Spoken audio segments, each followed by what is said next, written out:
Hello friends, बहुत बहुत स्वागत है आपका इंग्लिश एडवांटेज की ऑनलाइन क्लासेस में।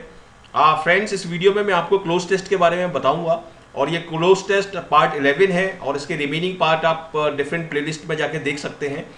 ये वीडियो हिंदी मीडियम के स्टूडेंट्स के लिए है और यदि आप इसका इंग्लिश वर्जन देखना चाहते हैं तो इंग्लिश की प्लेलिस्ट में जाके आप इसका इंग्लिश वर्जन देख सकते हैं। ये क्लोज टेस्ट सभी बैंकिंग एग्जाम्स के लिए और एसएससी के लिए बहुत ही इंपॉर्टेंट रहेगा। और जैसा कि आपको पता है, आरआरबी की वैकेंसी आ चुकी है, आरआरबी के लिए भी और आईबीपीएस बैंक पीओ और आईबीपीएस क्लर्क के लिए, एसबीआई के सभी एग्जाम्स के लिए, एसएससी सीजीएल के लिए और डिफरेंट अदर एग्जाम्स के लिए बहुत ही इंपॉर्टेंट रहेगा। तो क्लोज टेस्ट बैंकिंग में अलग अलग तरीके के आते हैं, कभी नोटिफिकेशन बेस्ड आते हैं, कभी रिपोर्ट बेस्ड आते हैं और कभी स्टोरी बेस्ड आते हैं। Story based normally reading comprehension आता है और क्लोज टेस्ट जो रहते हैं बैंकिंग में वो बैंकिंग या फाइनेंस के ही रहते हैं नॉर्मली। तो ये क्लोज टेस्ट है। देखिए, ये इंस्ट्रक्शंस दिए हैं, ये है आपका क्लोज टेस्ट। यहाँ पर फिलअप्स दिए हुए हैं और एक फिलअप के अगेंस्ट यहाँ पर 5 ऑप्शंस दिए हुए हैं। इनमें से आपको एक सिलेक्ट करके यहाँ पर फिल करना है और वही आपका आंसर होगा। तो चलिए पढ़ते हैं इसको। Any person with A grievance, अब यहाँ पर देखिए, और यहाँ पर दिया है बैंक और यहाँ पर दिया है ग्रीवेंस। ठीक है, ग्रीवेंस और बैंक के बीच में एक वर्ड चाहिए, तो यहां पर आप बोलेंगे grievance upon, grievance with, grievance against, grievance of और ग्रीवेंस अपोजिट। ठीक है, तो यहां पर आपका आंसर होगा ग्रीवेंस अगेंस्ट। ऐसा क्यों होगा? क्योंकि ग्रीवेंस का मतलब होता है कोई आपको प्रॉब्लम है, कोई आपको तकलीफ है, कोई आपकी प्रॉब्लम सॉल्व नहीं हो रही बैंक में या गवर्नमेंट डिपार्टमेंट में। सपोज आपने लोन के लिए अप्लाई किया है, आपका लोन अप्रूव नहीं हो रहा, आपको इंटरेस्ट ज़्यादा लगा दिया या आपके बैंक में से डेबिट कर लिया, बहुत सारी प्रॉब्लम्स होती हैं। तो ग्रीवेंस का मतलब है आपकी प्रॉब्लम। ठीक है, और ग्रीवेंस को जब सही किया जाता है, जब उसको रेक्टिफाई करेक्ट किया जाता है, तो उसको हम बोलते हैं रिड्रेसल। ठीक है, तो इसी तरीके से ग्रीवेंस रिड्रेसल फोरम्स होते हैं अलग अलग बैंकिंग्स में और अलग अलग गवर्नमेंट डिपार्टमेंट में। सारे बैंकिंग डिपार्टमेंट में और सारे गवर्नमेंट डिपार्टमेंट में ग्रीवेंस रिड्रेसल फोरम होते हैं कस्टमर्स के लिए। तो कस्टमर की कोई प्रॉब्लम है, कस्टमर की कोई सुनवाई नहीं हो रही है, तो उसमें उस फोरम में वो कंप्लेंट कर सकता है।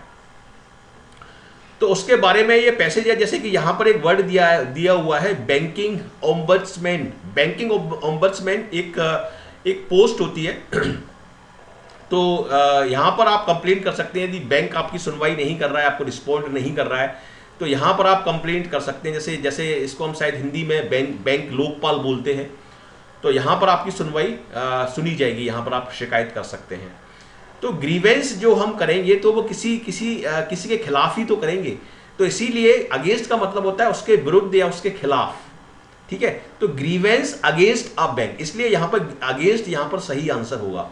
ऑफ, ग्रीवेंस ऑफ नहीं होगा, ग्रीवेंस अपोजिट नहीं होगा, ग्रीवेंस विद नहीं होगा और अपॉन नहीं होगा। ग्रीवेंस, देखिए, कुछ पर्टिकुलर वर्ड्स के बाद कुछ पर्टिकुलर वर्ड या कुछ पर्टिकुलर प्रपोजिशन ही आते हैं इंग्लिश में, और ये चीज़ आती है आपको रीडिंग से। इसलिए सभी टीचर्स बोलते हैं और मैं भी बोलता हूँ कि रीडिंग बहुत ज़रूरी है। सभी अच्छे न्यूज़पेपर्स की और मैगजीन्स की रीडिंग से ये चीज़ आ जाती है आपको कि किस वर्ड के साथ कौन सा वर्ड नेचुरली जाएगा। तो any person with A grievance against A bank, ठीक है, तो इसमें ये बात हो रही है, एक नोटिफिकेशन निकाला है बैंक ने और उसमें ये बात हो रही है कि बैंक से अगर किसी कस्टमर को शिकायत है, कोई ग्रीवेंस है, तो उसका किस तरीके से निदान होगा, किस तरीके से उसका सॉल्यूशन होगा, ये बैंक ने एक नोटिफिकेशन निकाला है, उसके बारे में है ये। Any person with A grievance against A bank may himself और एन ऑथोराइज्ड रिप्रेजेंटेटिव। तो यहाँ पर देखिए क्या होगा, हिमसेल्फ और, अब यहाँ पर देखिए ऑप्शन क्या दिए, रादर, थ्रू, हरसेल्फ, रिलीविंग और हरसेल्फ। ठीक है, तो यहां पर हम बोल रहे हैं कि जिस व्यक्ति को प्रॉब्लम है, या तो वो खुद या अपने किसी रिप्रेजेंटेटिव के थ्रू या बैंक का जो ऑथोराइज्ड रिप्रेजेंटेटिव है उसके थ्रू ओम्बड्समैन में शिकायत कर सकता है। ठीक है, तो यहां पर एप्रोप्रिएट वर्ड होगा आपका थ्रू। ठीक है, इस तरीके से देखिए, यहां पर ये ग्रामर चेक कर रहे हैं आपकी कि किस तरीके से आप ग्रामर के वर्ड का सही यूज करते हैं। तो ग्रामर प्रोफिशिएंसी का ही टेस्ट होता है, वोकेबलरी का टेस्ट होता है और ग्रामर प्रोफिशिएंसी का टेस्ट होता है ये आपका क्लोज टेस्ट। बैंक में हिमसेल्फ और through an authorised representative third में क्या आएगा, अब देखिए यहां पर हमने दिया हुआ है, यहां पर दिया हुआ है कंप्लेंट, ठीक है। तो यहां पर क्लोज टेस्ट ये बोलने की कोशिश कर रहा है कि कोई भी व्यक्ति जिसको कोई भी प्रॉब्लम है बैंक से, बैंक में सुनवाई नहीं हो रही है, वो या तो खुद ओम्बड्समैन से शिकायत कर सकता है या किसी ऑथोराइज्ड रिप्रेजेंटेटिव के थ्रू शिकायत कर सकता है। अब यहां पर आपका वर्ड है कंप्लेंट, और कंप्लेंट के एसोसिएशन में कौन से वर्ड दिए हैं, मेक, बिल्ड, मेड, फैब्रिकेट और राइट। अब देखिए यहां पर वर्ड क्या है, यहां पर वर्ड है आपका मे। तो मे के लिए यहां पर आपको फर्स्ट फॉर्म चाहिए वर्ब की, ठीक है, और फर्स्ट फॉर्म कौन सी है, यानी मेड इसमें नहीं आ सकता क्योंकि मेड फर्स्ट फॉर्म नहीं है। और कंप्लेंट के साथ हमेशा मेक वर्ड जाता है, मेक कंप्लेंट, ठीक है। मैं ऐसे नहीं बोलूंगा कि डू कंप्लेंट, तो मेक कंप्लेंट बोलूंगा मैं हमेशा। जैसे मेक मनी या मेक मिस्टेक, मिस्टेक के लिए हम बोलते हैं, डू मिस्टेक नहीं बोलूंगा, मैं बोलूंगा मेक मिस्टेक या मेक मनी, या जैसे अरेंजमेंट्स होता है, व्यवस्था करना, तो उसके लिए हम बोलते हैं मेकिंग अरेंजमेंट्स या मेक अरेंजमेंट्स। तो ये है वर्ड कॉम्बिनेशंस, वर्ड के कौन से वर्ड के साथ कौन सा वर्ड जाएगा। तो कंप्लेंट के साथ यहां पर मेक वर्ड जाएगा, और चूंकि फर्स्ट फॉर्म चाहिए, मेड नहीं आएगा यहाँ पर, कोई मेड थर्ड फॉर्म है और फर्स्ट फॉर्म भी है, और मेक उसके साथ नेचुरली जाएगा भी। तो इसलिए यहां पर आपका फोर्थ में आंसर आएगा, सॉरी यहां पर थर्ड में आपका आंसर आएगा, थर्ड में आपका आंसर आएगा, एक सेकेंड, यहां पर थर्ड में आपका आंसर आएगा मेक, मेक ए कंप्लेंट, ठीक है। हम इस तरह से नहीं बोलते कि डू ए कंप्लेंट, तो मेक ए कंप्लेंट। अब यहां पर लिखा हुआ है इन, यहां पर लिखा हुआ है इन, अब इनके साथ कौन सा वर्ड जा सकता है, इनके साथ यहां पर वर्ड जा सकता है राइटिंग, क्योंकि हम हमेशा बोलते हैं कि इन राइटिंग, ठीक है। आप अपनी कंप्लेंट दीजिए इन राइटिंग, इन राइटिंग मतलब ब्लैक एंड व्हाइट में, इन ब्लैक एंड व्हाइट मतलब राइटिंग में दीजिए। तो यहां पर चूंकि इन लगा हुआ है तो इनके साथ राइटिंग वर्ड बिल्कुल सही जा रहा है, in writing to the banking ombudsman within, within. अब यहां पर दिया है जुरिसडिक्शन द ब्रांच और बैंक इज लोकेटेड। अब देखिए फिफ्थ में क्या ऑप्शन दिए हैं, फिफ्थ में ऑप्शन दिए हैं फिक्स्ड, विच, हुज, दैट और हुम। देखिए क्या वर्ड आ सकता है यहां पर, विच आएगा, हुज आएगा, क्या वर्ड आएगा यहां पर। देखिए सेंटेंस क्या बोल रहा है कि सेंटेंस बोल रहा है कि आप उसी ओम्बड्समैन को तो शिकायत करोगे ना कि जिसके जुरिसडिक्शन में, जिसके क्षेत्र अधिकार में वो ब्रांच आती है, ठीक है। सपोज आपकी प्रॉब्लम एमपी में है तो आप यूपी में थोड़ी उसकी कंप्लेंट करोगे या उड़ीसा में थोड़ी कंप्लेंट करोगे, यहाँ का जो रिलेटेड जो पर्सन है, जो कंसर्न पर्सन है, उसी से तो आप शिकायत करोगे। तो इसीलिए banking ombudsman within whose jurisdiction the branch और बैंक इज लोकेटेड।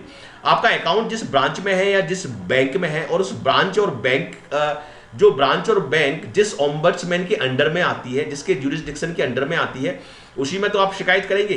तो यहां पर आएगा हुज, ठीक है, within whose jurisdiction the branch और बैंक इज लोकेटेड, मतलब जिसके ज्यूरिसडिक्शन में, जिसके क्षेत्राधिकार में वो ब्रांच या बैंक आती है, उसमें आप शिकायत कर सकते हैं। मुझे उम्मीद है कि आपको ये पांचों ऑप्शन बिल्कुल अच्छे तरीके से समझ में आए होंगे।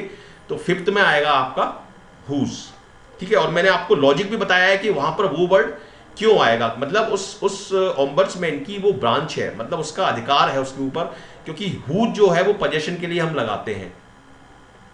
जैसे हुज मिस्टेक इज दिस या हुज पेन इज दिस, ये पेन किसका है। तो चूंकि यहाँ पे पोजेशन की बात हो रही है कि वो जो बैंक है या ब्रांच है वो किसके अंडर में है, किसके रिलेशन में है, तो इसलिए यहाँ पर हुज वर्ड आएगा और दैट, हुम वगैरह वर्ड यहाँ पर नहीं आएंगे, ठीक है। तो इस तरीके से आप इसको सॉल्व कर सकते हैं। अब देखते हैं आगे, इसके नेक्स्ट 10 क्वेश्चन है। वैसे नॉर्मली 5 क्वेश्चन आते हैं, लेकिन इसमें मैंने 10 क्वेश्चन लिए हैं। ये 10 क्वेश्चन का आपका क्लोज टेस्ट है। नॉर्मली 5 आते हैं, लेकिन ऐसा कोई जरूरी नहीं है, 10 भी आ सकते हैं क्लोज टेस्ट में।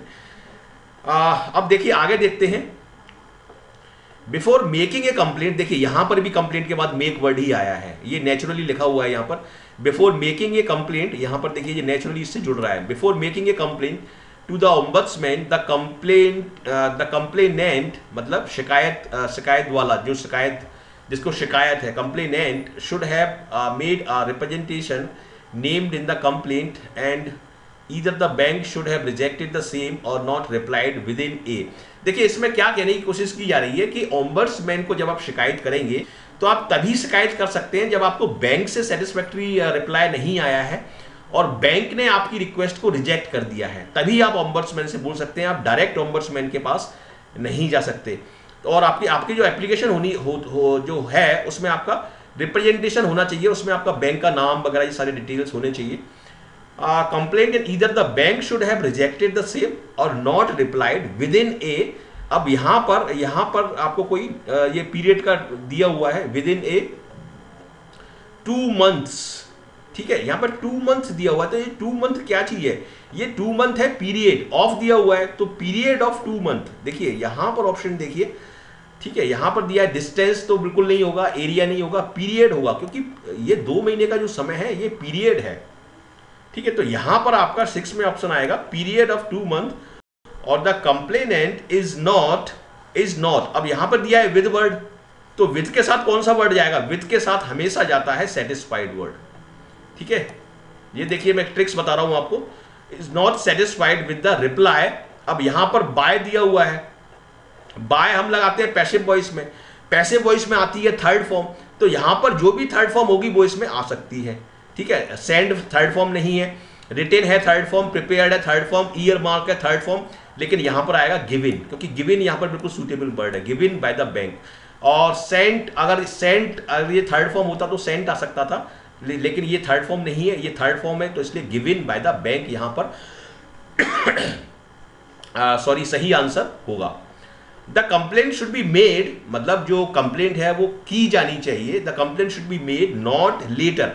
अब लेटर एक एडजेक्टिव है, ठीक है, कंपैरेटिव डिग्री है लेटर, जिसमें ER लगा हुआ रहता है, वो कंपैरेटिव डिग्री होती है। तो कंपैरेटिव डिग्री के बाद हम क्या लगाते हैं? कंपैरेटिव डिग्री के बाद हम लगाते हैं देन, ठीक है, THAN देन लगाते हैं कंपैरेटिव डिग्री के बाद। तो यहां पर आएगा then, not later than 1 year, ठीक है, 1 year। अब यहां पर क्या आएगा? 10th में देखिए कि मतलब ये कहने की कोशिश कर रहा है कि इस सेंटेंस का मतलब ये है कि जब आपने बैंक में रिक्वेस्ट की है और बैंक में से आपकी रिक्वेस्ट जो है वो रिजेक्ट हो गई है, तो उसके 1 साल के अंदर अंदर, उस घटना के 1 साल के अंदर अंदर आपको ओम्बड्समैन से शिकायत करनी है। Not later than 1 year। अब यहां पर आएगा, यहां पर केवल आफ्टर ही आ सकता है, after the bank rejected the representation और सेंट इट्स फाइनल रिप्लाई। तो यहां पर आपका आएगा आफ्टर, ठीक है। तो मैंने आपको सारा लॉजिक बताया है, सारी ट्रिक्स बताई है, किस तरीके से वर्ड्स फिट होते हैं, किस तरीके से हम लॉजिकली कनेक्ट करते हैं, और मैंने आपको ग्रामेटिकल फैक्ट्स भी बताए हैं कि किस वर्ड के साथ कौन सा वर्ड आता है। जैसे सेटिस्फाइड के बाद यहाँ पर विद आएगा, ठीक है। यहाँ पर मैंने चूंकि 2 month दिया हुआ है, यहाँ पर पीरियड लगाया है, यहाँ पर थर्ड फॉर्म मैंने बताई है कि थर्ड फॉर्म आएगी आपको। तो इस तरीके यहाँ पर मैंने कंपैरेटिव डिग्री के बाद देन लगाया है। ये सारे बेसिक्स हैं, ग्रामर के बेसिक्स हैं और वोकैबुलरी के बेसिक्स हैं, और थोड़ा सा कॉमन सेंस आप अप्लाई करते हैं तो आप आराम से इन क्लोज टेस्ट को कर सकते हैं। तो इस तरीके से आपको क्लोज टेस्ट को सॉल्व करना है। जितनी ज़्यादा आप प्रैक्टिस करेंगे क्लोज टेस्ट की, उतने ज़्यादा प्रोफिशिएंट होते जाएंगे और उतना आपको कॉन्फिडेंस आता जाएगा। तो इस चैनल पर 10 क्लोज टेस्ट डले हुए हैं, 10 क्लोज टेस्ट उस प्लेलिस्ट में हैं, तो वो आप सारे देख लीजिए। और यदि आपको टाइम है तो आप इंग्लिश के भी देखिए और हिंदी के भी देखिए, उससे आपका एक लैंग्वेज पर कमांड बनेगा। और सारे वीडियो देखिए, ऐसा नहीं, इस चैनल पर सारे एग्जाम ओरिएंटेड वीडियो हैं, सारे रिजल्ट ओरिएंटेड वीडियो हैं, सारे वीडियो आप देखिए, और सारे वीडियो आप देखते हैं तो डेफिनेटली बहुत कॉन्फिडेंस आपके अंदर आ जाएगा। तो ये मेरी कुछ लिंक्स हैं, आपका बहुत बहुत स्वागत है। इन लिंक्स के थ्रू आप मुझे ज्वाइन कर सकते हैं। You can join me on Facebook, ये फेसबुक का URL है, इंग्लिश एडवांटेज एजुकेशन पेज है फेसबुक पर, इसको आप प्लीज़ लाइक करिए। ये है English advantage education group Facebook पर, बहुत सारे स्टूडेंट्स इसमें जुड़ चुके हैं, तो इसको आप प्लीज़ ज्वाइन करिए क्योंकि इसमें अपडेट्स मैं डालता हूँ। और ये है मेरे यूट्यूब चैनल का URL, इसको अपने फ्रेंड्स के साथ, जितने ज़्यादा से ज़्यादा फ्रेंड्स के साथ आप शेयर कर सकते हैं, प्लीज़ करिए, ये मेरी आपसे रिक्वेस्ट है, ताकि दूसरे स्टूडेंट्स का भी फ़ायदा हो। और ये है ट्विटर का लिंक, ये है लिंक्डइन का लिंक, इनके थ्रू आप मुझसे जुड़ सकते हैं। ये है मेरा व्हाट्सएप नंबर 9893719933, और ये है मेरा ईमेल ID। इनके थ्रू आप मुझसे कांटेक्ट कर सकते हैं, जुड़ सकते हैं। कोई भी क्वेरी है, कोई भी प्रॉब्लम है तो आप मुझसे बोल सकते हैं डेफिनेटली, और मैं आपका विदिन 24 आवर्स उसका सॉल्यूशन आपको दूंगा। तो यदि आपको ये वीडियो आपकी सफलता के लिए और आपके एग्जाम के लिए यूजफुल लगा है तो जरूर इसको लाइक करिए, शेयर करिए अपने फ्रेंड्स के साथ, और कमेंट करके मुझे बताइए कि कैसा लगा आपको ये वीडियो। और क्या आपको इससे फ़ायदा हुआ, ताकि मैं इससे भी अच्छे वीडियो ट्यूटोरियल आपके लिए ला सकूं और आपकी सफलता इंश्योर कर सकूं। और उसी के लिए आपका ये चैनल है। पूरी तरीके से इसमें एग्ज़ाम ओरिएंटेड कंटेंट हम अपलोड करते हैं आपकी सफलता के लिए। और यदि आप फर्स्ट टाइमर हैं इस चैनल पर, तो ज़रूर हमारे साथ जुड़िए, ज़रूर इस चैनल को सब्सक्राइब करिए। मैं आपका बहुत बहुत स्वागत करता हूँ इस चैनल पर। और यदि आप जुड़ते हैं तो आपको नोटिफिकेशंस मिलते रहेंगे, सब्सक्राइब यदि आप करते हैं और सारे वीडियो आप देखते हैं तो डेफिनेटली आपको सफलता मिलेगी। तो आखिरी में मैं यही कहूँगा कि thank you very much for watching this video, and I wish you all the best for your bright future. Thank you.